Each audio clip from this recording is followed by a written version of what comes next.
नमस्कार मित्रों, सुप्रभात। देखिए, आज से हम लोग एक नया इनिशिएटिव ले रहे हैं, एक नया कार्यक्रम शुरू कर रहे हैं। मतलब नेशनल न्यूज़पेपर के डिस्कशन का, दैनिक जागरण नेशनल न्यूज़पेपर के डिस्कशन का।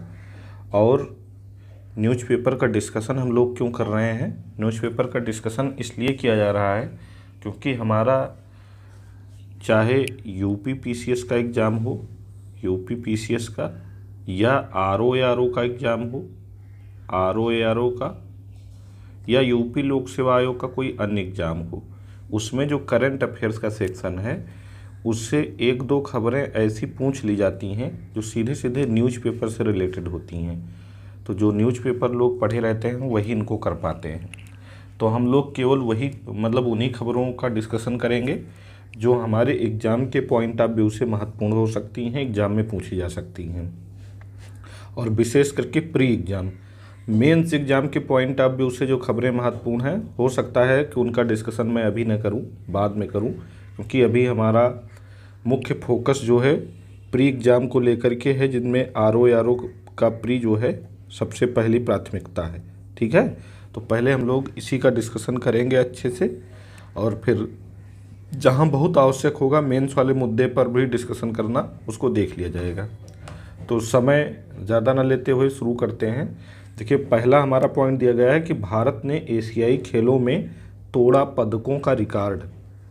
हम जानते हैं कि एशियाई खेल कहाँ हो रहे हैं? ह्वांगझू। ठीक है, ह्वांगझू कहाँ है? चीन में। कहाँ पे है? चीन में। यानी एशियाई खेल जो हो रहे हैं इस समय, वो कहाँ हो रहे हैं? चीन में हो रहे हैं। उसमें क्या हुआ है कि भारत ने कुल 12 पदक जीते, भारत ने बुधवार को, और जिनमें से 3 उसने स्वर्ण जीता है। यानी कुल पदकों की संख्या भारत के 81 हो गई है, जो अपने आप में एक रिकॉर्ड है। यानी अब तक के सबसे अधिक पदक जीतने का रिकॉर्ड एशियाई खेलों में भारत ने तोड़ दिया है। इससे पहले क्या हुआ था? 2018 में भारत ने कुल 70 पदक जीते थे। ठीक है, तो ये महत्वपूर्ण खबर है। देखिए, दिया गया ह्वांगझू एशियाई खेलों में फिर भारतीय खिलाड़ियों का बोलबाला रहा। भारत ने बुधवार को 3 स्वर्ण पदक सहित 12 पदक जीते। सिर्फ एथलेटिक्स में 7 पदक आए। स्टार भाला फेंक एथलीट नीरज चोपड़ा ने सत्र का सर्वश्रेष्ठ प्रदर्शन करते हुए 88.88 मीटर की दूरी, कितनी? 88.88 मीटर की दूरी के साथ स्वर्ण पदक जीता है। तो नीरज चोपड़ा हमेशा चर्चा में रहते हैं, तो इनसे रिलेटेड खबर बन सकती है, पूछा जा सकता है। तो इन्होंने 88.88 की दूरी का भाला फेंक करके स्वर्ण पदक जीता है, तो इसका ध्यान रखिएगा। वहीं किशोर जेना ने 87.54 मीटर की दूरी तय करके देश को रजत दिलाया। किशोर जेना इनका नाम है, इन्होंने रजत दिलाया है।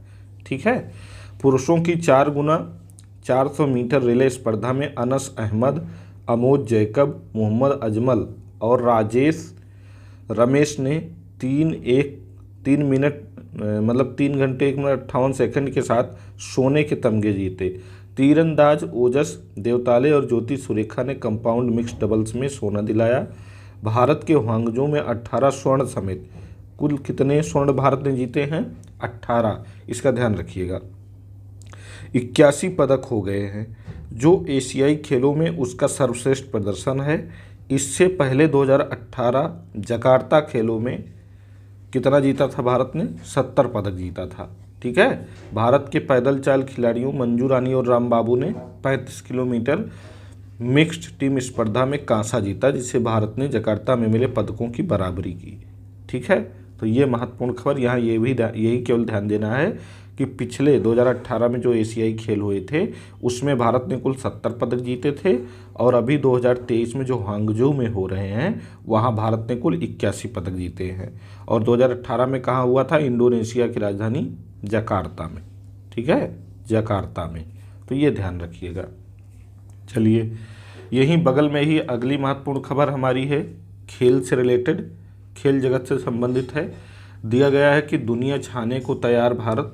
इसका मतलब क्या हुआ कि देखिए, आज से विश्व कप का आगाज़ हो रहा है, विश्व कप क्रिकेट शुरू हो रहा है।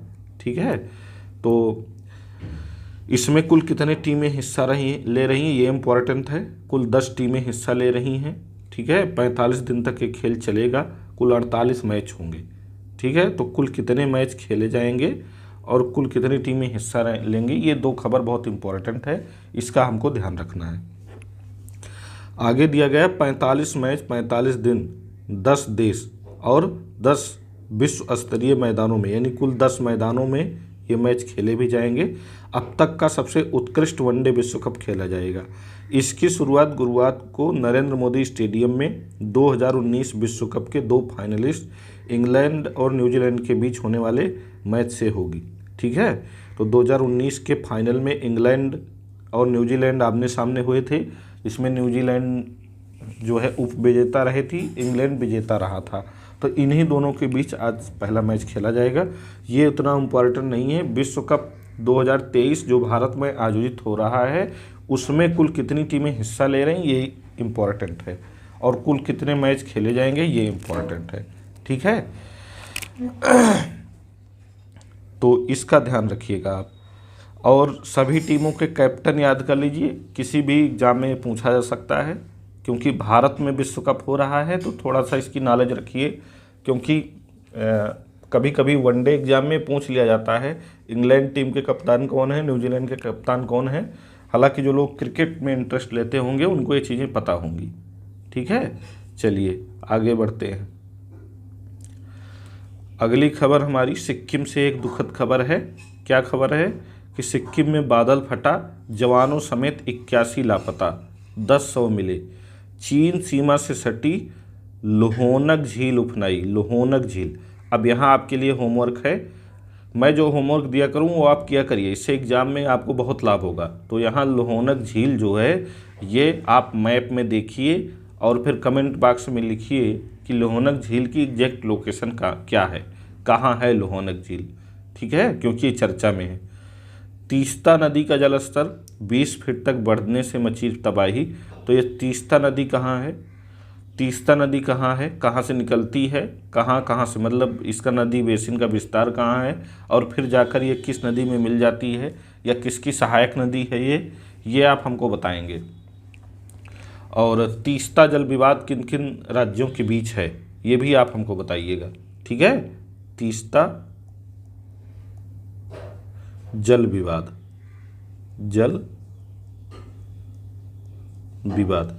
ये विवाद किन किन राज्यों के बीच है ये भी आप हमको बताएंगे, ठीक है।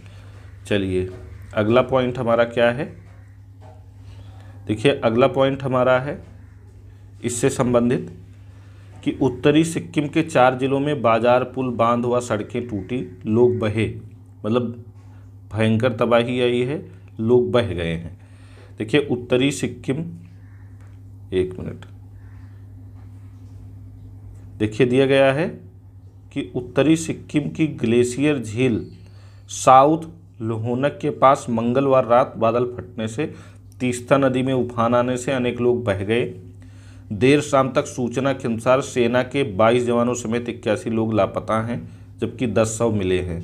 जलपाईगुड़ी के तीस्ता बैराज में भी 3 शव मिले हैं, 100 सिक्किम से बहकर आए हैं। लापता और मरने वालों की संख्या बढ़ने की आशंका है। राष्ट्रीय राजमार्ग 10 के कई जगह बह जाने से सिक्किम का सड़क संपर्क देश के शेष भाग से कट गया है। तो यहाँ राष्ट्रीय राजमार्ग चर्चा में आया है। तो राष्ट्रीय राजमार्ग जो है उसकी लोकेशन क्या है, उसकी लंबाई क्या है, कहाँ से कहाँ तक गुजरता है, ये भी एक नज़र देख लीजिएगा। सिक्किम प्रशासन ने आपदा स्थिति घोषित की है। मुख्य सचिव वीएस पाठक ने कहा कि 4 जिलों में स्कूल बंद कर दिए गए हैं। मौसम विभाग ने अगले 2 दिनों के लिए अत्यधिक वर्षा का रेड अलर्ट जारी किया है। सड़कों और पुलों के बहने और संचार व्यवस्था ठप होने से मुश्किलें बढ़ गई हैं। उधर सेना के प्रवक्ता लेफ्टिनेंट कर्नल महेंद्र रावत ने बताया कि तीस्ता किनारे बरदांग में सेना की अस्थायी छावनी है। सेना के कुल 23 जवान लापता थे, एक को खोज लिया गया। वह बरदांग सेना छावनी से 18 किलोमीटर दूर दनाव गांव के पास मिला है। अन्य 22 की तलाश जारी है। सभी जवानों के स्वजन को सूचित किया गया है। अभी हम परिचय नहीं बता रहे हैं। सिक्किम में तैनात अन्य सैन्य अधिकारी एवं जवान सुरक्षित हैं, ठीक है। तो ये सब उतना इम्पोर्टेंट हमारे लिए नहीं है। हालांकि मतलब ये हमारे देश में हमारे जवानों की क्षति हुई है तो ये काफ़ी दुखद है, लेकिन एग्ज़ाम के पॉइंट ऑफ व्यू से तीस्ता नदी इम्पॉर्टेंट है, लोहनक झील इम्पॉर्टेंट है, सिक्किम की एग्जैक्ट लोकेशन मैप में क्या है, सिक्किम से सटे और कौन कौन से राज्य हैं ये इम्पॉर्टेंट है। तो ये सब हमको देख लेना है। न्यूज़पेपर पढ़िए तो एटलस साथ में लेकर बैठिए, तभी मज़ा आएगा पढ़ने में, ठीक है। तो इन चीज़ों को आप पढ़िए। सिक्किम के ये ज़िले दिए गए हैं, कहाँ कहाँ क्षति हुई, ये इतना इम्पोर्टेंट नहीं है, ठीक है। तो अब ये रक्षा मंत्री का बयान आया है, ये भी उतना हमारे लिए इम्पोर्टेंट नहीं है। साउथ लोहनक झील, यहीं बादल फटा लोकेशन इन्होंने दी है, कहाँ फटा है, तीस्ता नदी है ये, ठीक है। लाचेन तीस्ता में पानी बढ़ा है, कहाँ पे, बांध कहाँ क्षतिग्रस्त हुआ है, ये चुंगथांग डैम कहाँ है, अभी क्षतिग्रस्त हो गया है, तो ये भी पूछा जा सकता है एग्जाम में, चुंगथांग डैम किस राज्य से संबंधित है या उसकी लोकेशन क्या है, तो ये ज़रा सा देख लीजिएगा गूगल करके, हो सकता है एटलस में ना मिले तो इसको गूगल करके देख लीजिएगा। चलिए, 15,000 आबादी प्रभावित हुई है सिक्किम के 4 जिलों में, 8 अक्टूबर तक सभी स्कूल बंद हैं। 11,000 लोगों को बंगाल के जलपाईगुड़ी में सुरक्षित निकाला गया है। 3 बार इस वर्ष प्राकृतिक आपदा का शिकार सिक्किम हुआ है, ठीक है। मोदी ने सिक्किम के सीएम से बात की है, ये भी हमारे लिए उतना इम्पोर्टेंट नहीं है। आप यहाँ पे आपके लिए जो होमवर्क है, सिक्किम से क्या देखेंगे, सिक्किम की लोकेशन क्या है मैप में, सिक्किम या किन किन राज्यों से अपनी सीमा बनाता है। दूसरी महत्वपूर्ण चीज़ आप क्या देखेंगे, लोहनक झील क्या है, लोहनक झील, ठीक है, और इसकी एग्जैक्ट लोकेशन क्या है, इसको कमेंट बॉक्स में लिख के भी हमको आप बताएंगे। तीसरा, तीस्ता नदी की एग्जैक्ट लोकेशन क्या है, तीस्ता नदी का उद्गम कहाँ से होता है, कहाँ कहाँ से गुजरती है, इसकी लोकेशन क्या है, ठीक है, और एक किसकी सहायक नदी है। और तीस्ता जल विवाद, तीस्ता नदी जल विवाद, जल विवाद ये किन किन राज्यों के मध्य है, ये आप हमको बताएंगे, ठीक है। चलिए, अगली खबर क्या है कि आप सांसद संजय सिंह गिरफ्तार, ईडी ने आप नेता के परिसरों पर छापे मारे, तो इनको आबकारी घोटाले में गिरफ्तार किया गया है, ठीक है। तो ये हमारे लिए उतनी इम्पोर्टेंट खबर नहीं है। हमारे लिए इम्पोर्टेंट ये है कि ईडी क्या है, ईडी क्या है ये आप हमको जान के बताएंगे कमेंट बॉक्स में, ईडी क्या है। जो मैं कहूँ कमेंट बॉक्स में बताएंगे उसको ज़रूर गूगल करिए, ज़रूर बताइए, उससे आपका नॉलेज इंक्रीज होगा, एग्ज़ाम में वो चीज़ पूछ लिया गया तो आप गलत नहीं करेंगे, ठीक है। चलिए आगे बढ़ लेते हैं। अगली महत्वपूर्ण खबर हमारी क्या है, हाँ ये बहुत बड़ी खबर आ रही निकल के कि क्वांटम डॉट्स की खोज के लिए 3 विज्ञानियों को रसायन का नोबेल पुरस्कार मिला है। तो यहाँ तो पहला होमवर्क आप हमको बताइएगा कि भौतिकी का नोबेल किसको मिला है, भौतिकी के नोबेल की घोषणा हो चुकी है, तो भौतिकी का नोबेल किसको मिला है ये आप हमको बताएंगे, ठीक है। भौतिकी का नोबेल किसे प्राप्त हुआ है ये आप हमको बताएंगे। इसके अलावा देखिए क्या दिया गया है, इनका नाम क्या क्या है पहले ये जान लीजिए, पहले नज़र में ही, ताकि याद हो जाए। और इन्होंने क्वांटम डॉट्स की खोज की है, क्वांटम डॉट्स, नाम है लुई ब्रूस, ठीक है, एलेक्सी एमिकेव और मोंगी बावेंडी, लुइस ब्रूस एमिकेव बावंडी, यही याद कर लीजिए। इन तीनों को जो है रसायन का नोबेल मिला है। देखिए, मैसाचुसेट्स इंस्टीट्यूट ऑफ टेक्नोलॉजी के प्रोफेसर मोंगी जी बावेंडी, कोलंबिया विश्वविद्यालय के प्रोफेसर एमरिटस लुइस ब्रूस और नैनो क्रिस्टल टेक्नोलॉजी इंक में काम करने वाले एलेक्सी एमिकोव को रसायन विज्ञान के क्षेत्र में 2023 का नोबेल पुरस्कार देने की घोषणा की गई है। Royal Swedish academy of sciences ने बुधवार को एक बयान में कहा कि इस साल रसायन विज्ञान का नोबेल पुरस्कार क्वांटम डॉट्स की खोज और इन्हें मिलाने के लिए दिया जा रहा है। तो रॉयल स्वीडिश एकेडमी जो है रसायन विज्ञान का नोबेल प्रदान करती है लुइस ब्रूस और एलेक्सी एमिकेव और मोंगी बावंडी को ये पुरस्कार दिया गया है क्वांटम डॉट्स की, और उन्हें मिलाने का श्रेय दिया जाए। 1.10 करोड़ स्वीडिश क्रोना की पुरस्कार राशि विजेताओं के बीच समान रूप से साझा की जाएगी। स्वीडिश क्रोना यानी ये स्वीडन की मुद्रा है, ठीक है। यहाँ से हमको ये जानकारी मिली। मुद्रा भी पूछ लेता है किस देश की मुद्रा क्या है, मिलान करने के लिए देता है आयोग, तो ये खबर इम्पॉर्टेंट है। नैनो टेक्नोलॉजी के इन सबसे छोटे घटकों का उपयोग अब टेलीविज़न और एलईडी लैंप में रंग भरने के लिए किया जाता है। इसका इस्तेमाल उन उपकरणों में भी किया जाता है जिनके जरिए सर्जन ट्यूमर में नसों को देखते हैं। अकादमी ने कहा कि तीनों विज्ञानियों ने नैनो टेक्नोलॉजी में रंग भरा। उनके निष्कर्षों की कई क्षेत्रों में काफ़ी संभावनाएं हैं।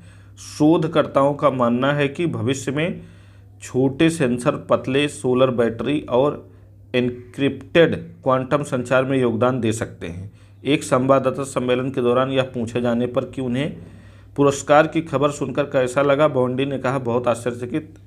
ठीक है, तो ये कोई विशेष हमारे लिए नहीं है। क्वांटम मतलब इनको जो है क्वांटम डॉट्स की खोज के लिए दिया गया है, जो जिसके द्वारा एलईडी बल्ब वगैरह में रंग भरा जाता है और शरीर में ट्यूमर को देखा जा सकता है उसके द्वारा। ठीक है, लुइस ब्रूस, एलेक्सी एमिकोव और मोंगी बावंडी को दिया गया है क्वांटम डॉट्स की खोज के लिए। रॉयल स्वीडिश अकेडमी ने दिया है और उनको 1.10 करोड़ रुपए दिया जाएगा, जो तीनों लोग आपस में साझा करेंगे। स्वीडिश क्रोना में दिया जाएगा, ये स्वीडन की मुद्रा है, तो ये इम्पोर्टेंट है। ठीक है, चलिए अब आगे और जानकारी दी गई। इस तरह किया क्रांतिकारी शोध, तो ये कैसे क्या शोध किया है ये आप न्यूज़पेपर में आप पढ़िए, ये आपकी जिम्मेदारी है। हमारी जिम्मेदारी केवल exam oriented, pre exam oriented चीज़ों को बताना है। यहीं से एक खबर और है कि अगर आपके पास उज्ज्वला गैस का सिलेंडर है तो अब जो है 603 रुपये में मिलेगा, यानी 100 रुपये और सस्ता हो गया है। देखिए, प्रधानमंत्री मोदी की अध्यक्षता में हुई कैबिनेट बैठक में लिया गया फैसला, उज्ज्वला योजना के तहत के ग्राहकों के लिए सब्सिडी राशि 100 रुपये बढ़ाई गई। ठीक है, तो आपके लिए यहाँ से होमवर्क है हमारी तरफ से कि आप क्या करेंगे। उज्ज्वला योजना क्या है, उज्ज्वला योजना क्या है, ये शुरू कब हुई थी, ये आप हमको ज़रूर बताएंगे। उज्ज्वला योजना, ठीक है, उज्ज्वला योजना संबंधित किससे है, ये शुरू कब हुई थी, ये आप हमको ज़रूर बताइएगा। ठीक, तो उज्ज्वला योजना के विषय में आप ज़रूर हमको जानकारी देंगे। आगे बढ़ते हैं। देखिए, अगला हमारा महत्वपूर्ण पॉइंट है संजय सिंह की गिरफ्तारी। ये दिल्ली वाली खबर है, कोई मतलब की नहीं हमारे, तो इस पर हम कोई चर्चा नहीं करेंगे। सुप्रीम कोर्ट ने ईडी से किया सवाल, तो ईडी हमने पूछा ही आपसे क्या है, ईडी के विषय में आप हमको बताएंगे। ठीक है, आबकारी घोटाले में किंगपिन, ये भी इम्पोर्टेंट नहीं हमारे लिए। हाँ, ये इम्पोर्टेंट है कि गांधी जयंती के अवसर पर खादी की बिक्री 1.5 करोड़ के पार। राष्ट्रीय एवं अंतर्राष्ट्रीय मंचों से प्रधानमंत्री नरेंद्र मोदी की ओर से खादी खरीदने की अपील का असर इस गांधी जयंती पर देखने को मिला। कनॉट प्लेस स्थित फ्लैगशिप आउटलेट खादी भवन में पहली बार 2 अक्टूबर को बिक्री 1.5 करोड़ रुपए के पार हुई। यह एक दिन में खादी के किसी एक आउटलेट में हुई बिक्री का कीर्तिमान है। ठीक है, तो ये पूछा जा सकता है यदा कदा, बहुत ज़्यादा इम्पोर्टेंट नहीं, बहुत प्रायोरिटी नहीं इसकी पूछे जाने की। पिछले वर्ष की तुलना में इस वर्ष 18.45 लाख करोड़ रुपए की बिक्री हुई है। वित्त वर्ष यहाँ से 2021-22 में जहाँ खादी व ग्राम उद्योग उत्पादों की बिक्री 1.01 करोड़ रुपए थी, वहीं 2022-23 में बढ़कर 1.34 करोड़ रुपए हो गई है। इस वित्त वर्ष में बिक्री का आंकड़ा 1.52 करोड़ रुपए के पार पहुंच गया है। खादी से जुड़े लोग इसका श्रेय प्रधानमंत्री नरेंद्र मोदी को की ब्रांड शक्ति और जनता के बीच उनकी लोकप्रियता को देते हैं। उन्होंने पिछले माह 24 सितंबर को ही मन की बात में देशवासियों से गांधी जयंती के दिन कोई न कोई खादी उत्पाद खरीदने की अपील की थी। खादी एवं ग्रामोद्योग आयोग अध्यक्ष, तो यहाँ से ये खबर इम्पोर्टेंट हो सकती। खादी एवं ग्राम उद्योग का अध्यक्ष कौन है, मनोज कुमार है। ठीक है, तो इतना ही यहाँ इम्पोर्टेंट है, बाकी और कुछ ज़्यादा इम्पोर्टेंट नहीं है। डेंगू का डेटा जानने को प्रत्येक व्यक्ति का अधिकार है, ये हाई कोर्ट ने कहा है। तो इसलिए ये इम्पोर्टेंट हो सकता है। दिल्ली सरकार की ओर से डेंगू का डेटा जारी नहीं करने पर दायर की गई जनहित याचिका की सुनवाई में हाई कोर्ट ने कहा कि डेंगू का डेटा जानने प्रत्येक व्यक्ति को अधिकार है। डेंगू का डाटा उपलब्ध कराने की मांग से जुड़ी जनहित याचिका को प्रतिवेदन के तौर पर लेकर विचार करने के लिए दिल्ली सरकार को निर्देश भी दिया। सुनवाई के दौरान दिल्ली सरकार के अस्थायी अधिवक्ता संतोष कुमार त्रिपाठी ने कहा कि इस साल डेंगू की बीमारी की बाढ़ के कारण फैली है। याचिकाकर्ता को सरकारी अधिकारियों से जानकारी मांगे बिना सीधे अदालत का रुख नहीं करना चाहिए था। उन्होंने कहा कि सीधे अदालत आने से सूचना का अधिकार अधिनियम की प्रक्रिया नहीं बदल सकती है। तो यहाँ देखिए, सूचना का अधिकार क्या है ये आप हमको बताएंगे। सूचना का अधिकार क्या है, ये लागू कब हुआ था, और सूचना का अधिकार कैसा अधिकार है। ठीक है, सूचना यानी आरटीआई जो है, आरटीआई ये कैसा अधिकार है, इसके विषय में आप हमको बताएंगे, इसके विषय में जानेंगे। साथ ही यह भी आश्वासन दिया कि मामले पर अधिकारी विचार करेंगे। सरकार के बयान को रिकॉर्ड पर लेते हुए मुख्य न्यायाधीश सतीश चंद्र शर्मा और न्यायमूर्ति संजय नरूला की पीठ ने कहा कि याचिका में आगे निर्देश देने की आवश्यकता नहीं है, ऐसे में इसका निस्तारण किया जाता है। एक अखबार की ओर से दायर याचिका में कहा गया था कि दिल्ली नगर निगम प्रत्येक वर्ष डेंगू के मामले के संबंध में डेटा जारी करता है, लेकिन इस वर्ष पहली बार इसे जारी नहीं किया गया। याचिका में दावा किया गया कि एमसीडी लगभग हर साल साप्ताहिक आधार पर डेटा जारी करता है, लेकिन इस बार ऐसा नहीं किया गया क्योंकि डेंगू के ज़्यादा मरीज आए हैं। ठीक है, तो आप सूचना के अधिकार, आरटीआई एक्ट क्या है, ये कैसे मांगा जाता है, ये जानकारी जो है एक बार देख लीजिएगा गूगल करके। और सूचना का अधिकार अधिनियम लागू कब हुआ था, सूचना का अधिकार जो है अधिनियम कब बना था और लागू कब हुआ था, दोनों की डेट आप हमको बताएंगे। ये आपके लिए होमवर्क है। ठीक है, आगे बढ़ते हैं। अगली खबर हमारी, कुछ छूट तो नहीं रहा है, इधर सारा हो गया ना। चलिए, अगली खबर हमारी क्या है, राजधानी की सर्दी कम, धुआं ज़्यादा हो रहा है घातक। हम जानते हैं ये है कि जो है दिल्ली में जैसे ही सर्दियों का मौसम आता है प्रदूषण का स्तर व्यापक हो जाता है। 2019 से 2023 में अत्यधिक प्रदूषित माह अक्टूबर से मार्च के दौरान मतलब किया गया यह अध्ययन। वायु गुणवत्ता के मामले में मिजोरम का आइजोल क्षेत्र सबसे बेहतर है, मिजोरम का आइजोल क्षेत्र सबसे बेहतर है, दिल्ली का वही बुरा हाल है। ठीक है, तो ये एक स्टडी हुई है, तो इसको जान लेना जरूरी है। देखिए, वायु प्रदूषण के मामले में देश के 10 सर्वाधिक प्रदूषित शहरों की सूची पर नज़र डालें तो राजधानी की सर्दी उतनी घातक नहीं जितना धुआं है। रिपोर्ट में सामने आया है कि पिछले 10 सबसे प्रदूषित शहरों की सूची में ज़्यादातर दिल्ली और एनसीआर के शहर हैं। रिपोर्ट के मुताबिक दिल्ली की वायु गुणवत्ता में कुछ सुधार है, इसके बावजूद 1 अक्टूबर 2022 से 30 सितंबर 2023 के बीच सर्वाधिक प्रदूषित शहर था। ठीक है, तो इसके बीच में सर्वाधिक प्रदूषित शहर कौन सा था, दिल्ली था। PM 2.5 की सांद्रता 100.1 माइक्रोग्राम प्रति घन मीटर थी। इसका स्तर सरकार के अच्छे स्तर से 3 और WHO की सुरक्षित सीमा से 20 गुना अधिक है। ठीक है, इसकी मुख्य वजह वाहनों और पराली का धुआं है। पटना 99.7 माइक्रोग्राम प्रति घन मीटर के साथ दूसरे स्थान पर है। तो देश का सर्वाधिक प्रदूषित शहर दिल्ली है, उसके बाद पटना है। ठीक है, पिछले वर्ष के मुकाबले वायु गुणवत्ता में 24% की गिरावट देखी गई है। गौर करने वाली बात है कि शीर्ष 10 शहरों में से 7 शहर दिल्ली, एनसीआर और बिहार के हैं, जो गंगा के मैदानी भाग का हिस्सा हैं। गंगा के मैदानी क्षेत्र से दूर मिजोरम का आइजोल देश का सबसे स्वच्छ हवा वाला स्थान है। ठीक है, तो मिजोरम का आइजोल जो है सबसे कम प्रदूषित शहर है, इसका ध्यान रखिएगा। जहां PM 2.5 स्तर महज 11.1 माइक्रोग्राम प्रति घन मीटर दर्ज किया गया है। ठीक है, तो मिजोरम का आइजोल जो है सबसे कम प्रदूषित शहर है देश का, और सबसे प्रदूषित नई दिल्ली है, दूसरे स्थान पे पटना है। यह रिपोर्ट रेस्पायरर लिविंग साइंसेज की पहल रेस्पायरर रिपोर्ट्स ने जारी की है। किसने जारी की है, रेस्पायरर रिपोर्ट ने। यह अध्ययन साल 2019 और 23 के बीच अत्यधिक प्रदूषित माह अक्टूबर से मार्च के बीच किया गया। रिपोर्ट के मुताबिक मुंबई का AQI यानी एयर क्वालिटी इंडेक्स लगातार खराब हुआ, जबकि दिल्ली और लखनऊ में सुधार हुआ है। ठीक है, मुंबई का खराब हुआ है, दिल्ली और लखनऊ का सुधार हुआ है, लेकिन अभी भी सर्वाधिक प्रदूषित शहर जो है दिल्ली बना हुआ है, दिल्ली बना हुआ है। ठीक है, इसका ध्यान रखेंगे। दूसरे स्थान पे पटना है।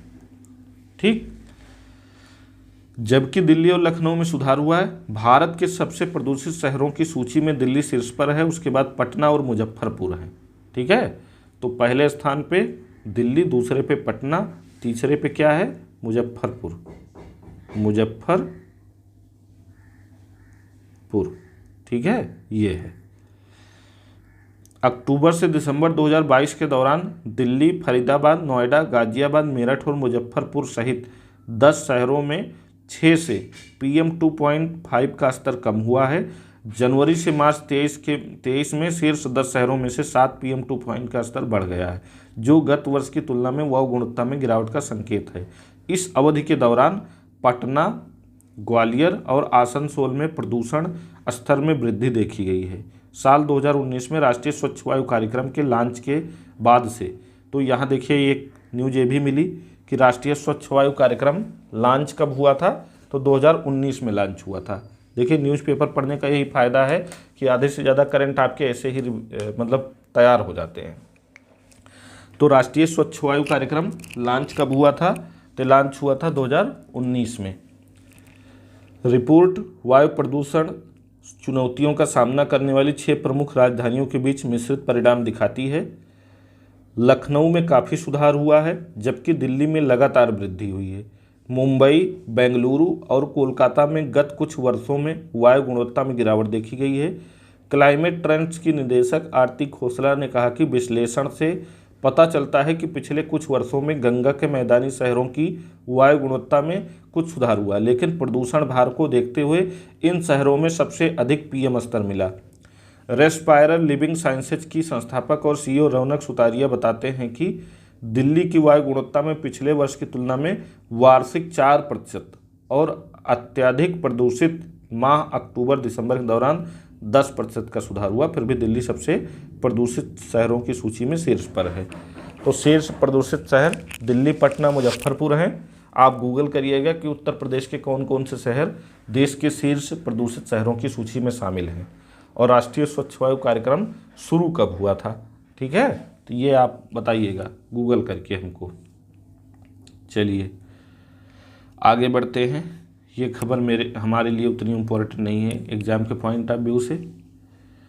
हाँ, वायुसेना में पहला तेजस 2 सीटर लड़ाकू विमान शामिल हुआ है। इम्पोर्टेंट खबर है, पूछा जा सकता है। ठीक है, पहला तेजस 2 सीटर लड़ाकू विमान शामिल हुआ है। विमान में वायुसेना की प्रशिक्षण आवश्यकताओं को पूरा करने की क्षमताएं हैं। LCA तेजस हर मौसम में काम करने वाला 4वीं व 5वीं पीढ़ी के बीच का विमान है। LCA तेजस, क्या नाम है इसका, LCA तेजस, ये इसका आकार है, आप देख सकते हैं। ठीक है, बेंगलुरु में बुधवार को सौंपा गया LCA तेजस 2 सीटर विमान है ये। ठीक, तो इसकी विशेषताएं क्या हैं। LCA तेजस 2 सीटों वाला हल्के वजन का विमान है। यह हर मौसम में काम करने वाला 4वीं और 5वीं पीढ़ी के बीच का विमान है।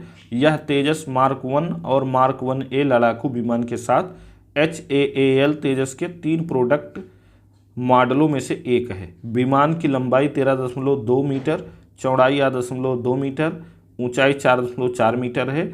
विमान की अधिकतम गति जो है मैक 1.6 है और यह 50,000 फीट की ऊंचाई तक पहुंच सकता है। इसमें हथियारों के लिए 9 हाई पॉइंट है। तो ये इसकी विशेषता है, तो इसको थोड़ा थोड़ा जान लीजिए। इसका नाम क्या है, LCA तेजस है, ये इम्पोर्टेंट है। ठीक है, तो वायुसेना में पहला तेजस 2 सीटर लड़ाकू विमान हाल ही में शामिल हुआ, उसका नाम क्या है, ऐसे पूछा जा सकता है, तो ये ध्यान रखिएगा। चलिए क्या दिया गया है, 18 LCA ट्रेनर के लिए HAL को पहले ही ऑर्डर मिले हुए हैं, जिनमें से 8 को 2023 से 24 के बीच वायुसेना को सौंपना है। ठीक है, तो देखिए हिंदुस्तान एरोनॉटिक्स लिमिटेड ने बुधवार को वायुसेना का पहला LCA तेजस 2 सीटर विमान सौंप दिया। बेंगलुरु मुख्यालय वाली कंपनी ने बताया कि 2 सीटर वाले इस विमान में अब यहाँ देखिए भूगोल में कभी कभी पूछा जाता है ना कि HAL का मुख्यालय क्या है, सुमेलित कीजिए, तो इसका मुख्यालय बेंगलुरु में है। ठीक है, तो देख लीजिए। 2 सीटर इस विमान में भारतीय वायुसेना की प्रशिक्षण जरूरतों को पूरा करने की सभी क्षमताएं हैं। अगर सेना को जरूरत पड़ी तो यह स्वयं को लड़ाकू विमान की भूमिका में भी ढाल लेगा। एक समारोह में केंद्रीय रक्षा राज्य मंत्री अजय भट्ट और सेना मुख्य air chief marshal VR Chaudhary, सेना प्रमुख air chief marshal VR Chaudhary व अन्य की उपस्थिति में LCA 2 सीटर का अनावरण release to service RSD singling out certificate को सौंपने कार्यक्रम आयोजित किया गया। ठीक है, तो ये हमारे लिए इम्पोर्टेंट था, ये ध्यान रखिएगा। ठीक है, आगे की खबर उतनी महत्वपूर्ण नहीं है तो उसको हमें पढ़ना जरूरी नहीं है। चलिए अगला क्या है, सेना के स्वदेशीकरण पर आगे बढ़ी सरकार। 998 और वस्तुओं के साथ 5वीं सकारात्मक स्वदेशीकरण सूची जारी। आज से अगले 5 से 10 साल में स्वदेशी कंपनियों को मिलेगी खरीद के ऑर्डर। ठीक है, तो सेना को अधिक से अधिक आत्मनिर्भर और स्वदेशी बनाने की कोशिश लगातार सरकार कर रही है, ये उससे संबंधित खबर है। तो इस पे जो है थोड़ा सा चलिए पढ़ लेते हैं इसको, क्या दिया गया है। सैन्य मामलों के विभाग ने गुरुवार को 5वीं सकारात्मक स्वदेशीकरण सूची जारी की, जिसमें 98 वस्तुएं शामिल हैं। रक्षा मंत्री राजनाथ सिंह द्वारा जारी सूची में अत्यधिक जटिल प्रणालियां, सेंसर, हथियार व गोला बारूद शामिल है। सिंह ने कहा कि ये सभी वस्तुएं रक्षा अधिग्रहण प्रक्रिया 2020 के प्रावधानों के तहत स्वदेशी कंपनियों से खरीदी जाएंगी। रक्षा मंत्रालय के अनुसार सूची में शामिल वस्तुओं में futuristic infantry combat vehicle, articulated all terrain vehicle, सेना के लिए 25 किलोमीटर तक के 2 किलोमीटर पेलोड ले जा सकने वाले remotely piloted airborne vehicle, naval shipborne unmanned aerial system, medium upgrade low endurance class technical drone है। इसके अलावा सेना के लिए electric light vehicle, artillery medium range provisional system, tank T-90 SS के लिए क्वांटम सूची में डिस्ट्रीब्यूशन सूची जारी की गई है। तो ये उतना महत्वपूर्ण हमारे लिए नहीं है।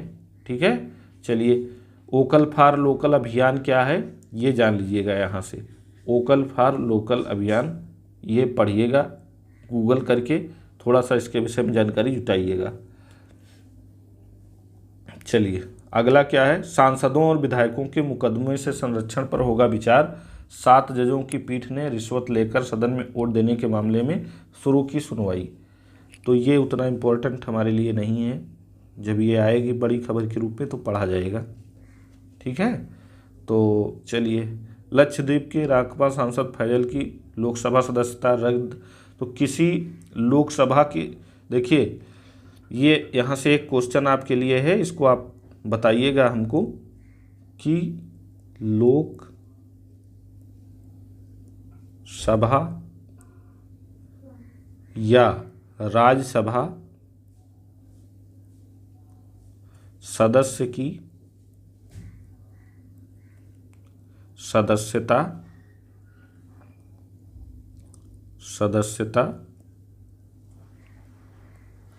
रद्द होने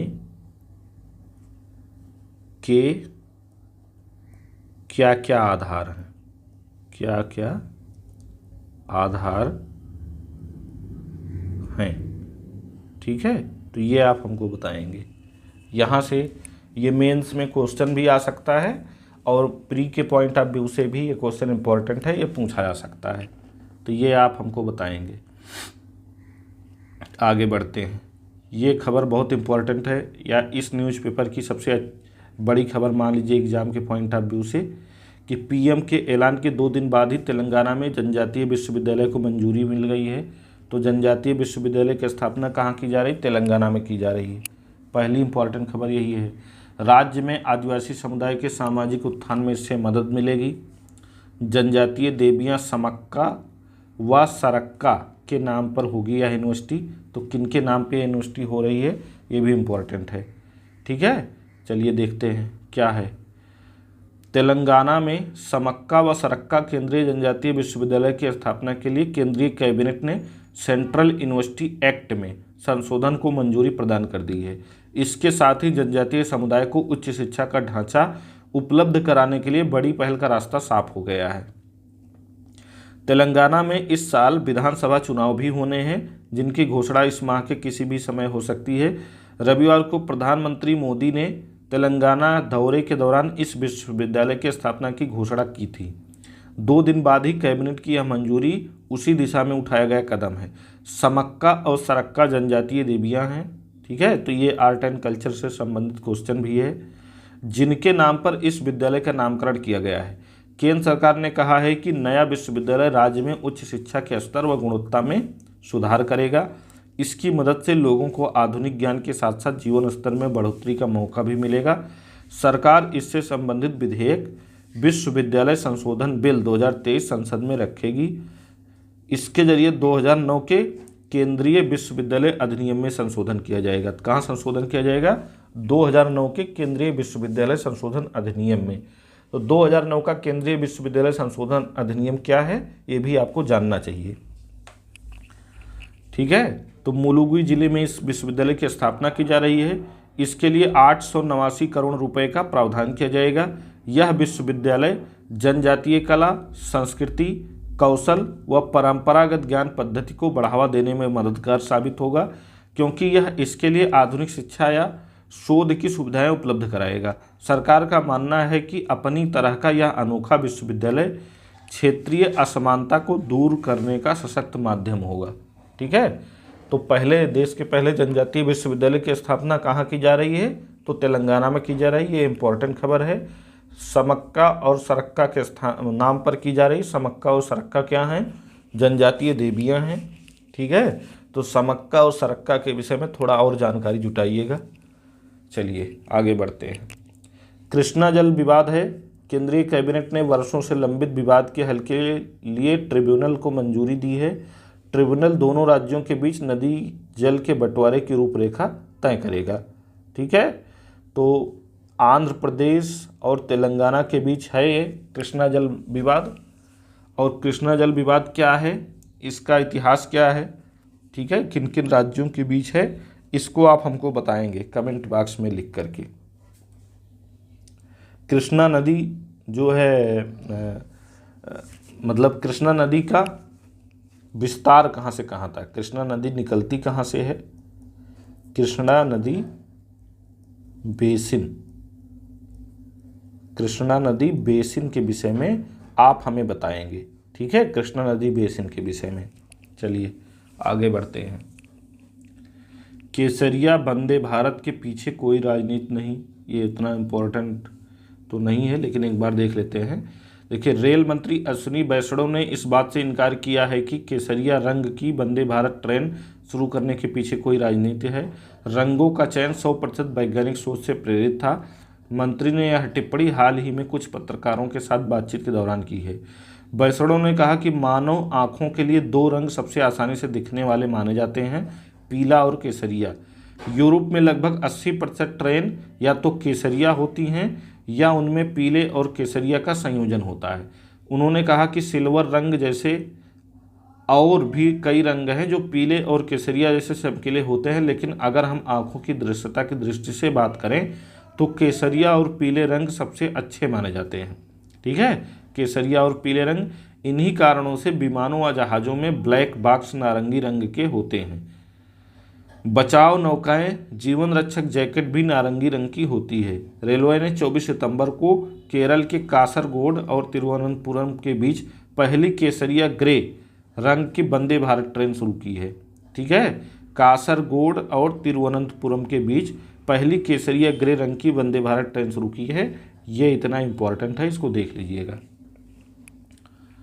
चलिए, आतंकवाद पर अंकुश लगाने के बाद समूल नष्ट करने की तैयारी, कहाँ तैयारी हो रही भाई, देखते हैं। भविष्य की रणनीति तय करने के लिए आतंक रोधी अभियान से जुड़े विभागों के अधिकारियों का सम्मेलन आज, ठीक है। आतंक रोधी अभियान से जुड़े विभागों के अधिकारियों का सम्मेलन आज होना है। आतंकवाद पर काफ़ी हद तक अंकुश लगने के बाद सुरक्षा एजेंसियां अब इसे पूरी तरह समाप्त करने की तैयारी में जुट गई हैं। आगे की रणनीति पर मंथन के लिए आतंक रोधी अभियान से जुड़े विभागों के अधिकारियों का सम्मेलन दिल्ली में गुरुवार को होगा। केंद्रीय गृह मंत्री अमित शाह इस सम्मेलन में शिरकत करेंगे। एक वरिष्ठ नागरिक अधिकारी ने कहा है कि पिछले 9 वर्षों में आतंकी घटनाओं में लगातार कमी आई है। जम्मू कश्मीर को छोड़कर भारत के बाकी हिस्सों में आतंकी हमले बीते दिनों की बात हो गई है। कश्मीर में भी आतंकी हमलों के मामलों में 10 वर्षों में 85% की गिरावट आई। 10 वर्षों में 85% की गिरावट आई है। लेकिन आतंकी साजिश में शामिल युवाओं को लगातार गिरफ्तारी चिंता का विषय है। सुरक्षा एजेंसियां युवाओं को कट्टरपंथ के रास्ते पर धकेल कर आतंकी गतिविधियों से जोड़ने के पहले ही उस पर लगाम लगाना चाहती हैं। इसके लिए अगले स्तर की रणनीति की जरूरत है। गुरुवार को बैठक में इसी रणनीति पर चर्चा होगी। इसके अलावा आतंकरोधी सम्मेलन में विदेशी धरती से भारत में आतंकियों की भर्ती, उनकी ट्रेनिंग और हमले की साजिश रचने पर लगाम लगाने की रणनीति पर विचार विमर्श किया जाएगा। विदेश में भारतीय ठिकानों पर हमलों के खिलाफ पहली बार एजेंसियों ने कार्रवाई शुरू की है। इस सिलसिले में लंदन स्थित भारतीय उच्चायोग और सैन फ्रांसिस्को स्थित वाणिज्य दूतावास पर हमला करने वाले खालिस्तानी आतंकियों के खिलाफ एनआईए जांच कर रही है। आतंकवाद के खिलाफ जीरो टॉलरेंस भारतीय सीमा तक सीमित नहीं है। विदेशी धरती से इसकी साजिश रचने वालों के खिलाफ कार्रवाई जरूरी है, तभी आतंकवाद जड़ से नष्ट किया जा सकता है। ठीक है, तो कितने प्रतिशत की कमी आई है आतंकी घटनाओं में? 85% की। ये ध्यान रख लीजिएगा। और भविष्य की रणनीति तय करने के लिए आतंकरोधी अभियान से जुड़े विभागों और अधिकारियों का सम्मेलन कहाँ आयोजित हुआ हाल ही में? नई दिल्ली में।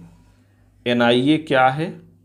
एनआईए, ठीक है, इसका गठन कब हुआ था ये आप हमको कमेंट बॉक्स में कमेंट करके ज़रूर बताइएगा। एनआईए। चलिए आगे बढ़ते हैं। ये भी एक इम्पॉर्टेंट खबर है। ठीक है, हल्दी बोर्ड के गठन से हल्दी की खेती को मिला प्रोत्साहन। हल्दी बोर्ड का गठन किया गया है हाल ही में। पीएम की घोषणा के चंद दिन के भीतर राष्ट्रीय हल्दी बोर्ड की अधिसूचना जारी हो गई है। विश्व में हल्दी का सबसे बड़ा उत्पादक और उपभोक्ता हल्दी का सबसे बड़ा उत्पादक, उपभोक्ता और निर्यातक देश है। ठीक है, भारत हल्दी निर्यात के लिए 1600 करोड़ रुपए से बढ़ाकर 8400 करोड़ रुपए करने की योजना बना रहा है। तो हल्दी उत्पादन में भी हम शीर्ष पे हैं, उपभोग में भी हम शीर्ष पर हैं, निर्यात में भी हम शीर्ष पर हैं। ठीक है, केंद्रीय हल्दी बोर्ड का गठन हाल ही में किया गया है। देखिए क्या भाई है ये।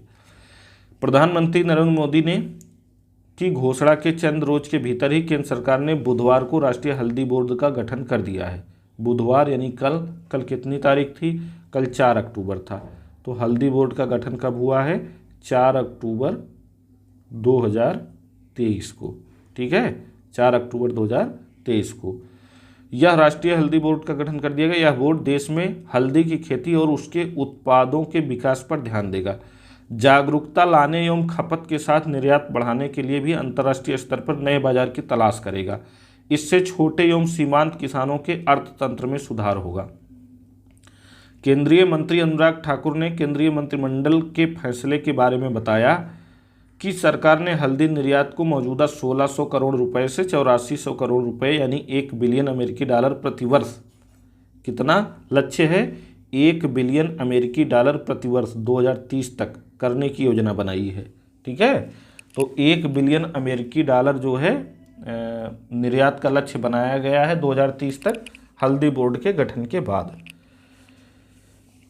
ठीक है, भारत विश्व में हल्दी का सबसे बड़ा उत्पादक है, उपभोक्ता है और निर्यातक है। वर्ष 22-23 में 11.61 लाख टन हल्दी का उत्पादन भारत में हुआ था। यह वैश्विक उत्पादन का 75% से अधिक है। भारत में 3.24 लाख हेक्टेयर क्षेत्र में हल्दी की 30 से अधिक किस्में उगाई जाती हैं। देश के 20 से अधिक राज्यों में हल्दी की खेती होती है। सबसे ज़्यादा उत्पादन हल्दी का महाराष्ट्र, तेलंगाना, कर्नाटक, तमिलनाडु में होता है। ठीक है, तो कौन कौन से राज्य सबसे ज़्यादा हल्दी का उत्पादन करते हैं? तो महाराष्ट्र करता है। महाराष्ट्र पहले स्थान पे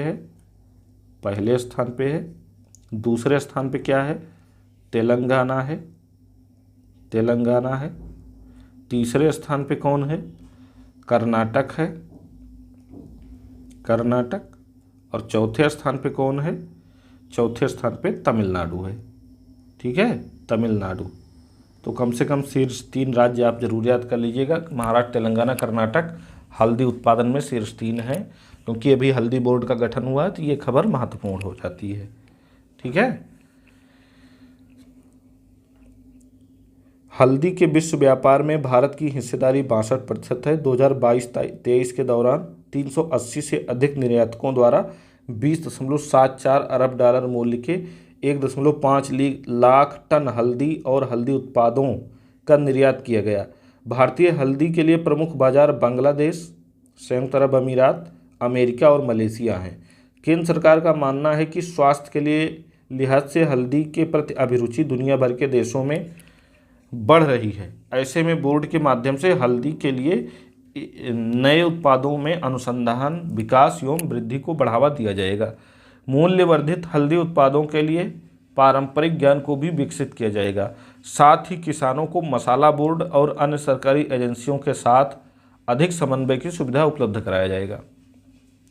हल्दी किसानों की भलाई एवं समृद्धि में योगदान को भी बढ़ाने का प्रयास होगा, ताकि अगली उपज के लिए उन्हें बेहतर कीमत मिल सके। बोर्ड यह भी सुनिश्चित करेगा कि किसान उच्च गुणवत्ता वाली हल्दी की खेती करें। वैश्विक बाजारों में निर्यातकों की स्थिति बेहतर बनी रहे। ठीक है, तो ये खबर काफ़ी इंपॉर्टेंट है, इसको याद रखिएगा। हाँ भाई, तेलंगाना के एक महोदय हैं, 15 साल बाद ये चप्पल जूते पहनने जा रहे हैं। एक किसान हैं। केंद्रीय मंत्री जी किशन रेड्डी ने कहा कि हल्दी बोर्ड गठित करने का निर्णय से तेलंगाना, महाराष्ट्र, मध्य प्रदेश और कर्नाटक के किसानों की लंबे समय से चली आ रही मांग पूरी हो गई है। उन्होंने कहा कि तेलंगाना में तो किसान हल्दी बोर्ड गठित करने की अपनी मांग को लेकर पिछले 15 वर्षों से चप्पल या जूते नहीं पहनते हैं। उन्होंने कहा कि केंद्र की इस घोषणा के बाद अब हालात बदलेंगे। केंद्र की इस घोषणा के बाद हमारे कार्यकर्ताओं ने तेलंगाना के किसानों को चप्पलें बांटी हैं। ठीक है, तो ये इम्पोर्टेंट है, ध्यान रखिएगा। ये कार्टून है। कार्टून के सिलसिले में आप जानते ही हैं, पढ़ने से ही लग रहा है नई तकनीक है सर। आप जिस भी ट्रेन को हरी झंडी दिखाएंगे वो सीधा चुनावी इलाके में ही जाएगी। ठीक है, तो चुनाव को मद्देनज़र रखते हुए या चुनावी वर्ष में नई नई घोषणाएं अक्सर सरकारों द्वारा की जाती हैं, तो उसी पे ये व्यंग है, कटाक्ष है। चलिए आगे बढ़ते हैं। तो ये राजनीति से रिलेटेड खबर है, हमारे लिए उतनी इम्पोर्टेंट नहीं है। ठीक है, देश में सरकार, ये भी हमारे लिए उतनी इम्पोर्टेंट नहीं है। राजनीतिक खबर है, ये भी हमारी खबर उतनी इम्पोर्टेंट नहीं है। ठीक है, और ये भी उतनी इम्पोर्टेंट नहीं है। चुनाव से राजनीतिक खबर हैं ये सभी, ये भी उतनी इम्पोर्टेंट नहीं है। कारगिल हिल काउंसिल चुनाव के लिए बुधवार को मतदान हुआ। जो जीतेगा वह प्रदेश की इकलौती लोकसभा की सीट पर जीत के लिए करेगा दावेदारी। तो लद्दाख में केवल एक लोकसभा की सीट है, यहाँ से ये जानकारी पता चलती है। इतना ही इम्पोर्टेंट है, बाकी ज़्यादा कुछ इम्पोर्टेंट नहीं है। राजनीति से जुड़ी ये खबर है। पंजाब को करना होगा SYL का समाधान। ठीक है, सुप्रीम कोर्ट ने चेताया, राज्य करें अन्यथा कोर्ट को कुछ करना होगा। केंद्र करे पंजाब के हिस्से वाली परियोजनाओं के लिए आवंटित। देखिए इसमें क्या है, कहा विवाद निपटाने में केंद्र मध्यस्थता को भी प्रभावी ढंग से आगे बढ़ाएं। केंद्र से कहा परियोजना के लिए आवंटित जमीन का सर्वे करें। सतलज यमुना लिंक, SYL का मतलब क्या है, सतलज यमुना लिंक। ठीक है, नहर का निर्माण वर्षों बाद पूरा नहीं हो पाया है। तो SYL मतलब क्या है, सतलज यमुना लिंक जो है एक नहर का निर्माण होना है, तो उस पर कोर्ट ने सख्ती दिखाई है। ठीक है, तो SYL नहर कहाँ है, इसको थोड़ा सा आप सर्च करिएगा, देखिएगा। उत्तर प्रदेश के मदरसों में अब AI की पढ़ाई कराई जाएगी। उत्तर प्रदेश के माध्यमिक मदरसों, उच्च प्राथमिक व माध्यमिक स्कूलों में कक्षा 6 से 8 तक के विद्यार्थियों को विज्ञान विषय में आर्टिफिशियल इंटेलिजेंस AI, डिजिटल साक्षरता, कंप्यूटेशन थिंकिंग व कंप्यूटर कोडिंग भी पढ़ाई जाएगी। नए शैक्षिक सत्र 2024-25 से इसकी शुरुआत होगी। वहीं हिंदी के 75,000 शब्दों का क्षेत्रीय भाषाओं में अनुवाद कर शब्दकोश पुस्तक तैयार की गई है। यह पुस्तक शिक्षकों को दी जाएगी ताकि वे विद्यार्थियों को उनकी भाषा में आसानी से पढ़ा सकें। राष्ट्रीय शिक्षा नीति 2020 के तहत यह कदम उठाए जा रहे हैं। राज्य शैक्षिक अनुसंधान एवं प्रशिक्षण परिषद SCERT के निदेशक डॉक्टर पवन सचान ने बताया कि आर्टिफिशियल इंटेलिजेंस और कोडिंग इत्यादि के लिए जो पाठ्य सामग्री तैयार की गई है उसमें डिजिटल साक्षरता, कंप्यूटर का प्रयोग, Microsoft Word, Excel, logical thinking, data management, computation thinking को शामिल किया गया है। इससे विद्यार्थियों को कंप्यूटर के ज्ञान के साथ क्षेत्र में उपलब्ध व्यावसायिक अवसरों की भी जानकारी प्राप्त होगी। तो यूपी से खबर है, इसलिए इम्पोर्टेंट है। कश्मीर में सनातन परंपराएं और गतिविधियां होने लगी बहाल। ठीक है, ये उतना इम्पोर्टेंट नहीं है। ASI सर्वे के लिए 4 सप्ताह और मांगे, ये भी उतना इम्पोर्टेंट नहीं है। हिस्सेदारी के नारे पढ़ सकते हैं, क्षेत्रीय दलों की राजनीति पर भारी, ये भी इम्पोर्टेंट नहीं है। उड़ीसा में 42% आबादी पिछड़े वर्गों की है। ठीक है, तो अभी बिहार में जो जाति आधारित गणना हुई है उससे रिलेटेड एक खबर है। तो ऐसा करने वाला बिहार पहला राज्य है, ये ध्यान रखिएगा। मध्य प्रदेश में सरकारी नौकरी में महिलाओं का आरक्षण बढ़ा, राजनीति से रिलेटेड खबर है, कोई विशेष जो है हमारे लिए ज़रूरी नहीं है। ठीक है, आगे जाति आधारित गणना के सर्वे में की गई खाना पूर्ति, ये भी देखिए। यहाँ से जाति आधारित गणना से संबंधित अगर मुख्य परीक्षा के लिए क्वेश्चन आता है तो उससे जाति आधारित जनगणना में कमियां क्या क्या हैं इसको पढ़ के थोड़ा आप समझ सकते हैं, तो आप इसको देख लीजिएगा। ठीक है, प्राण प्रतिष्ठा में भव्यता का प्रतिमान गढ़ेगा दीपोत्सव, ये हमारे यूपी से खबर है, तो हमारे लिए इम्पोर्टेंट हो जाती है। मर्म प्रतिपादित होने की बेला में नए शिखर की ओर दीपोत्सव, इस बार जलेंगे 24 लाख दीप। कितने दीप जलेंगे इस बार? 24 लाख।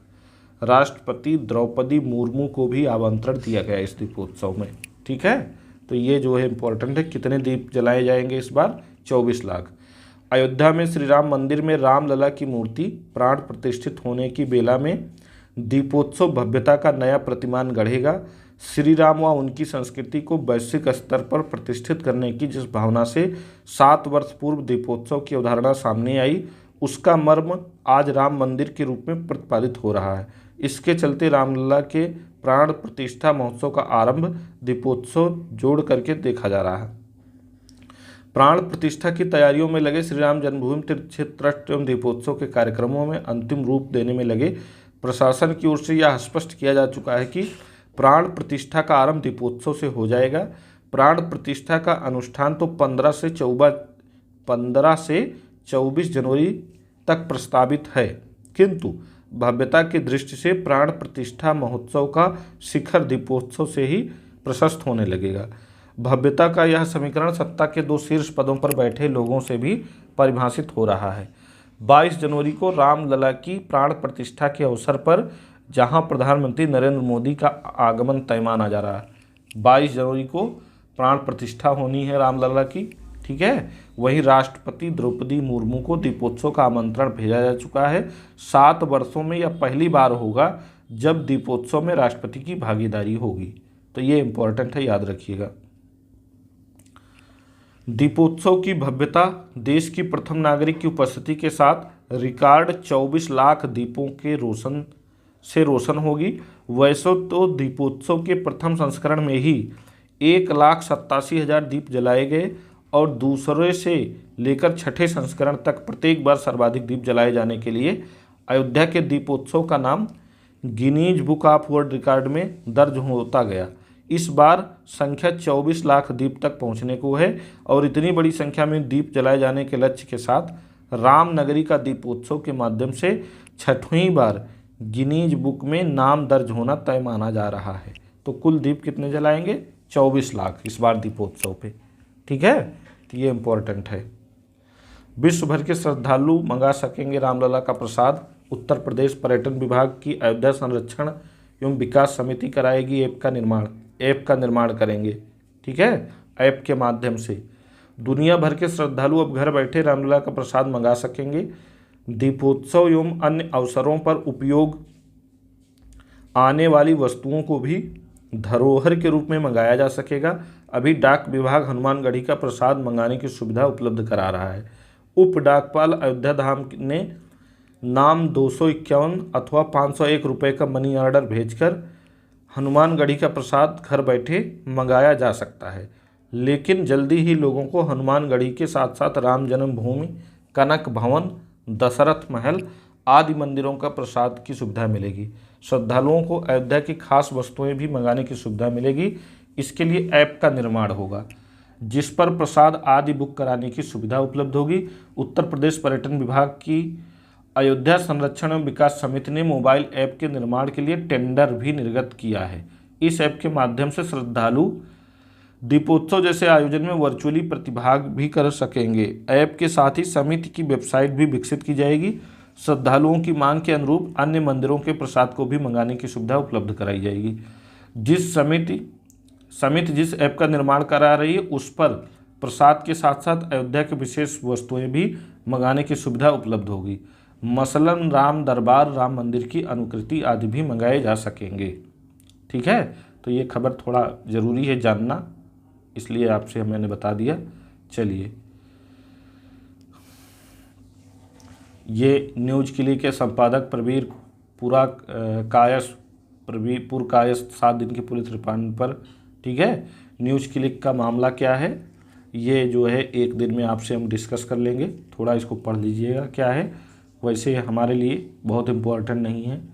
चलिए आगे बढ़ते हैं।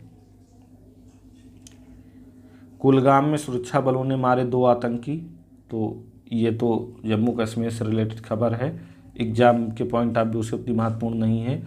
विदेशी आतंकी मणिपुर में बढ़ा रहे जातीय संघर्ष, ये भी इम्पोर्टेंट नहीं है। कहीं नेपाल में भूकंप के कारण तो नहीं टूटी लोहनक झील। ठीक है, हो सकता है, संभव है कि नेपाल में भूकंप के कारण भी जो सिक्किम में लोहनक झील टूटी है, ऐसा हो सकता है। जल्दी ही एयरलिफ्ट किए जाएंगे सिक्किम में फंसे पर्यटक। ईडी के, चलिए आगे बढ़ते हैं। Apple ink hall of fame में कुलगाम के मुनीब। तो कभी आतंकी वारदात के लिए कुख्यात था दक्षिण कश्मीर का कुलगाम। एप्पल कंपनी की साइबर सुरक्षा में कमी बताने पर किया गया पुरस्कृत। ठीक है, तो मुनीब अमीन भट्ट को इसमें जो है पुरस्कृत किया गया। किसको? एप्पल इंक के हॉल ऑफ फेम में। और ये जम्मू कश्मीर के कुलगाम के रहने वाले हैं। ठीक है, चलिए आगे बढ़ते हैं।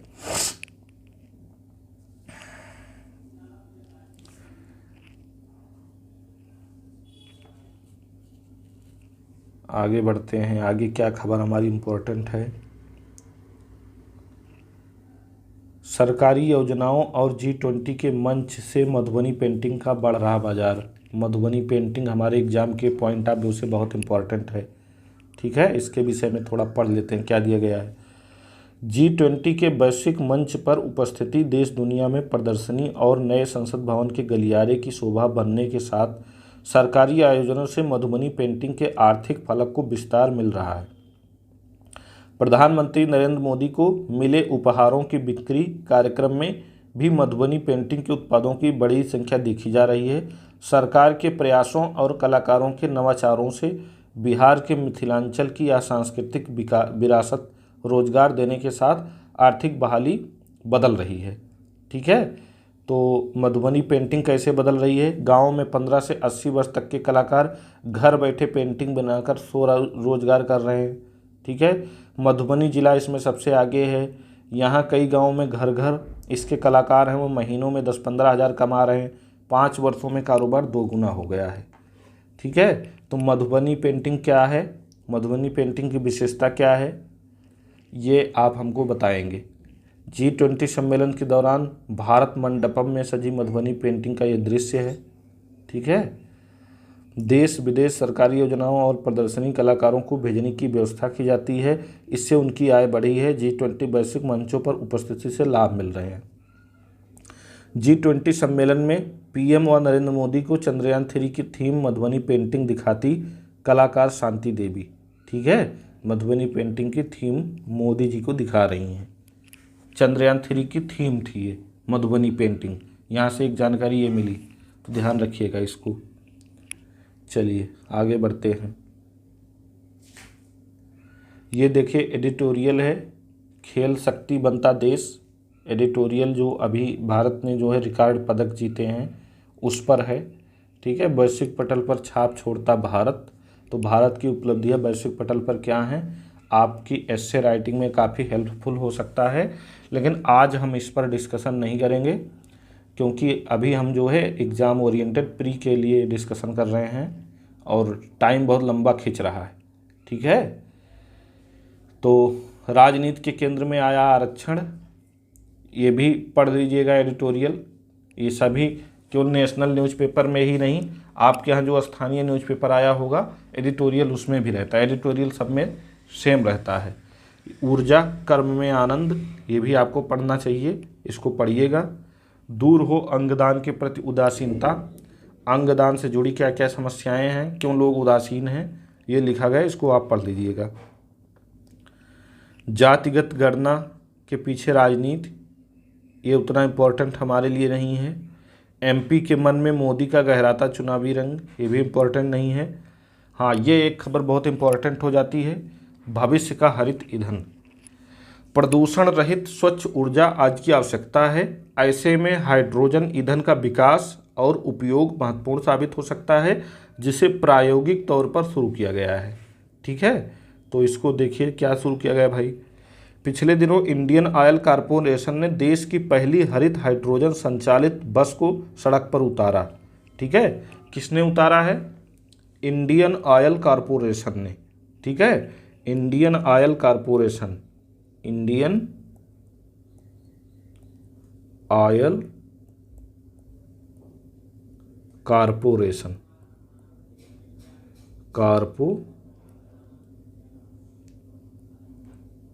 कॉरपोरेशन ने। ठीक है, तो देश की पहली हरित हाइड्रोजन संचालित बस इन्होंने सड़क पर उतारा है। स्वच्छ ऊर्जा की दिशा में इसे एक मील का पत्थर बताया जा रहा है। यह अभूतपूर्व पहल पर्यावरण अनुकूल परिवहन विकल्पों को बढ़ावा देते हुए जीवाश्म ईंधन पर देश की निर्भरता को कम करने की दिशा में एक महत्वपूर्ण कदम है। इंडियन ऑयल कॉरपोरेशन नवीकरणीय स्रोतों से बिजली का इस्तेमाल कर पानी के कणों को अलग कर 75 किलोग्राम हाइड्रोजन का उत्पादन करेगी।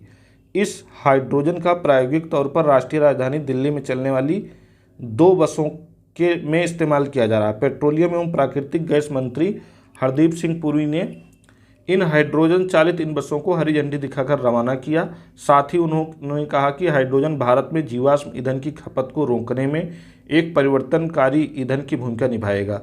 हरित हाइड्रोजन के 30 किलोग्राम क्षमता वाले 4 सिलेंडर से लैस बस 350 किलोमीटर की दूरी तय कर सकती है। इन सिलेंडर को भरने में महज 10 मिनट का समय लगता है। ईंधन के तौर पर हाइड्रोजन के इस्तेमाल में खासियत यह है कि इससे केवल पानी का भाप ही उत्सर्जित होता है। हानिकारक उत्सर्जक तत्वों के नहीं होने और ऊर्जा सघनता तिगुनी होने से हाइड्रोजन एक स्वच्छ एवं अधिक कारगर विकल्प के तौर पर उभर रहा है।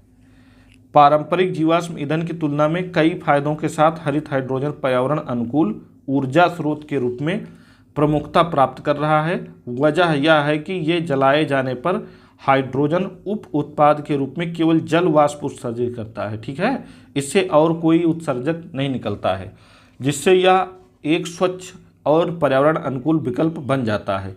इसके अलावा यह पारंपरिक ईंधन की तुलना में 3 गुना अधिक ऊर्जा घनत्व का दावा करता है, जो विभिन्न अनुप्रयोगों के लिए बढ़ी हुई दक्षता प्रदान करता है। भारत का व्यापक बुनियादी ढांचा जो नवीकरणीय ऊर्जा स्रोतों का प्रबंधन करने में सक्षम है, वह देश को हाइड्रोजन उत्पादन और निर्यात में वैश्विक लीडर के रूप में स्थापित करने में सक्षम हो सकता है। कम लागत वाली सौर ऊर्जा, मजबूत ग्रिड, पर्याप्त मांग और इंजीनियरिंग विशेषता के संयोजन के साथ भारत हरित हाइड्रोजन उत्पादन के केंद्र के रूप में उभरने के लिए तैयार है। उल्लेखनीय है कि भारत समेत विकासशील देशों ने भी कठिन सुधारों की दिशा अपनाई है। दक्षिण अफ्रीका, इंडोनेशिया और वियतनाम ने जटिल और राजनीतिक रूप से संवेदनशील ऊर्जा क्षेत्र में बाहरी आर्थिक मदद लाने का प्रयास किया है। भारत ने 2070 तक कार्बन निरपेक्ष होने की बात कही है और यह स्वीकार कर लिया है कि कोयला संचालित नए ताप बिजली घर की योजना नहीं बनाएगा। तो भारत का कार्बन न्यूट्रल होने का लक्ष्य कब तक है? तो ये है 2070 तक। भारत को हरित हाइड्रोजन का वैश्विक हब बनाने के उद्देश्य से केंद्र ने नेशनल ग्रीन हाइड्रोजन मिशन को लागू किया है। केंद्रीय मंत्रिमंडल ने पहले ही राष्ट्रीय हाइड्रोजन मिशन के लिए 19,500 करोड़ रुपए की शुरुआती पूंजी को मंजूरी दे दी है।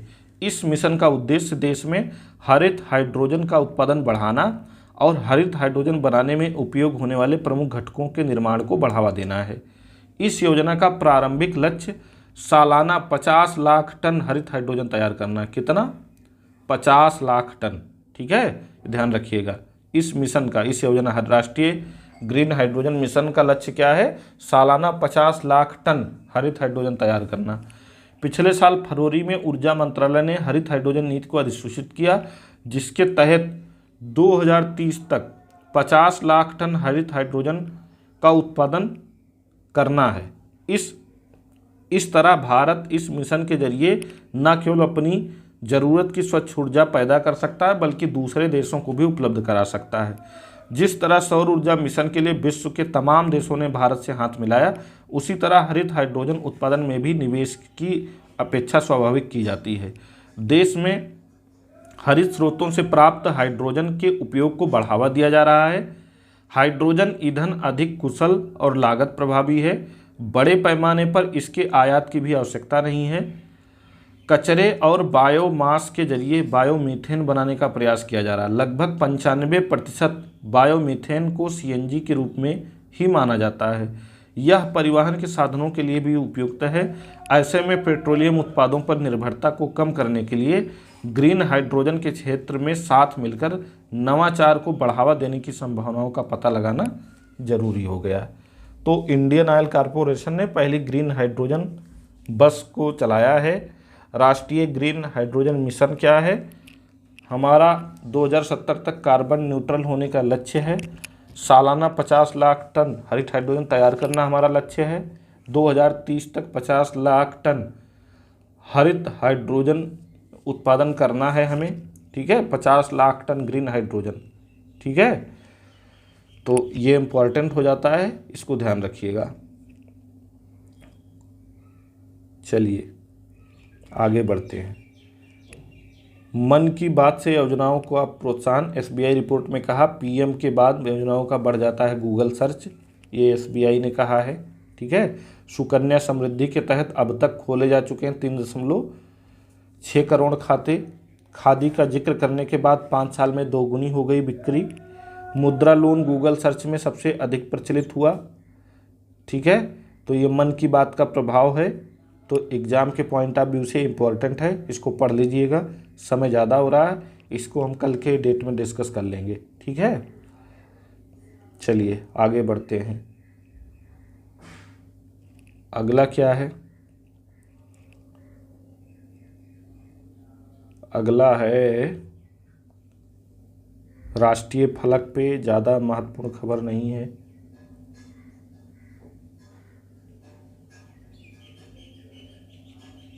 अमेरिका के इतिहास में पहली बार पद से हटाए गए हैं स्पीकर। 8 रिपब्लिकन सांसदों ने भी स्पीकर मैकार्थी के विरुद्ध किया था मतदान। ठीक है, तो इनका नाम मैकार्थी था, इसको ध्यान रखिएगा। चलिए आगे बढ़ते हैं।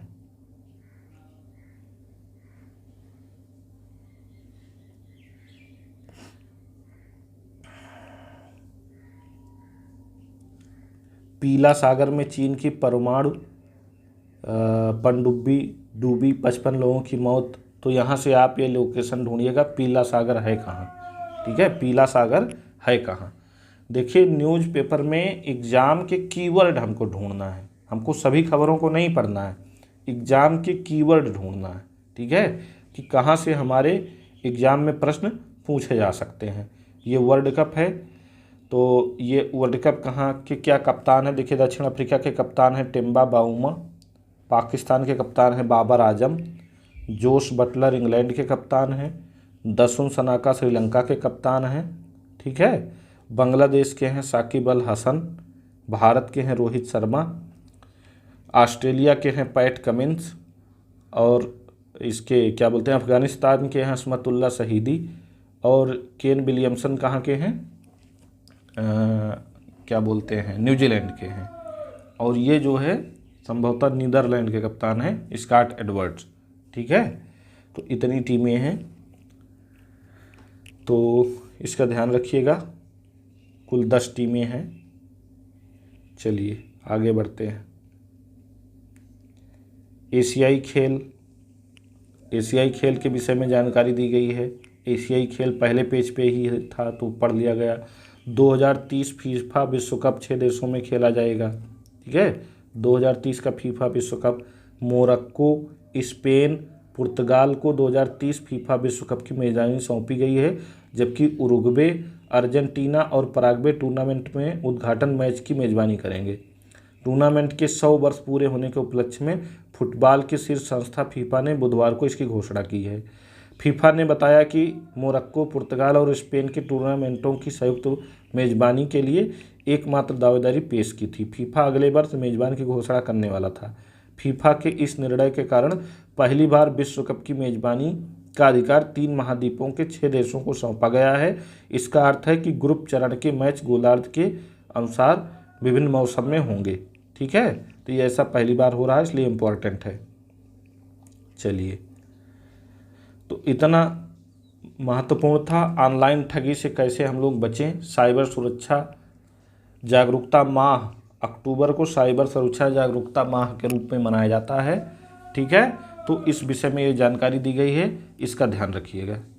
ठीक है, चलिए आगे बढ़ते हैं। आगे, भू राजनीतिक परिस्थितियों ने बदला सुरक्षा परिदृश्य, ये आप पढ़िएगा। भू राजनीतिक सुरक्षा परिदृश्य कैसे बदला है। उत्तराखंड में सरकार को सौंपा जाएगा समान नागरिक संहिता का ड्राफ्ट। समान नागरिक संहिता है क्या, इसको आप पढ़िएगा। ठीक है, चलिए, ये जो नोबेल पुरस्कार जिनको मिला है उनके विषय में जानकारी दी गई है, थोड़ा इसको पढ़ लीजिएगा।